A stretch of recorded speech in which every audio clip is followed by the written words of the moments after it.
బులెటిన్లో మరో breaking news చూస్తున్నాం. ఇకపై తాను రాజకీయాలకు దూరంగా ఉంటానని విజయసాయిరెడ్డి స్పష్టం చేశారు. తనకు ఎలాంటి వ్యాపారాలు లేవని ఈ సందర్భంగా క్లారిటీ ఇచ్చారు.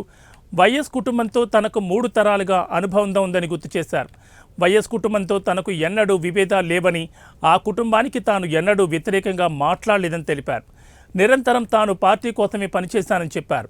తన రాజీనామాపై జరుగుతున్న తప్పుడు ప్రచారం ఆపాలని విజయసాయిరెడ్డి మీడియాకు విజ్ఞప్తి చేశారు. కేవీ రావుతో తనకు ఎలాంటి పరిచయం లేదని, ఎక్కడైనా ఎదురుపడితే నమస్కారం అంటే నమస్కారం అని పలకరించుకోవడం వరకేనని తెలిపారు.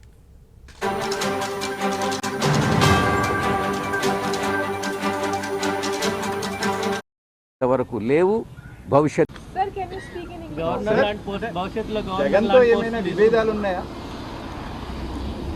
నేను ఇప్పుడే చెప్పాను కదా,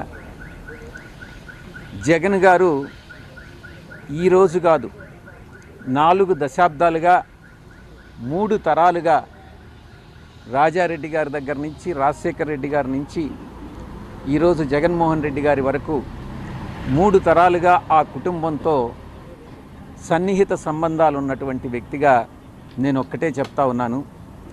ఈ జీవిత కాలంలో ఏ రోజు కూడా ఆ కుటుంబంతో విభేదాలు అన్నటువంటివి రావు, ఇంతవరకు లేవు, భవిష్యత్తులో కూడా వచ్చేటటువంటి అవకాశం లేదు. సుదీర్ఘ అనుభవం ఉంది. కేసులో మీరు కూడా ఉన్నారు అందులో కేసులు. సో ఈ కేసులకు సంబంధించినటువంటి వ్యవహారంలో బీజేపీ కానీ ఇతర పార్టీల నుంచి వస్తున్నటువంటి ఒత్తిడి వల్ల ఇటువంటి నిర్ణయం తీసుకున్నారనేటువంటి చర్చ కూడా జరుగుతుంది. ఏ అక్రమ ఆస్తుల కేసు?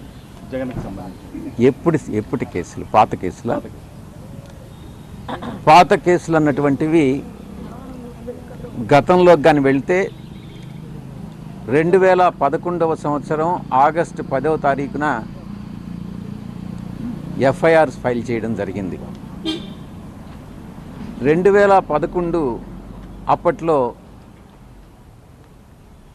ఎన్నో ఆశలు చూపించినా కూడా, నన్ను అప్రూవర్గా మారమని ఎంత బలవంత పెట్టినా కూడా, దైవాన్ని నమ్ముకున్నటువంటి ఒక వ్యక్తిగా, ఆ కుటుంబానికి సన్నిహిత సంబంధాలు కలిగినటువంటి వ్యక్తిగా నేను అప్రూవర్ కావడానికి నిరాకరించాను. ఆ రోజు పరిస్థితే ఈరోజు కూడా. ఎటువంటి పరిస్థితుల్లో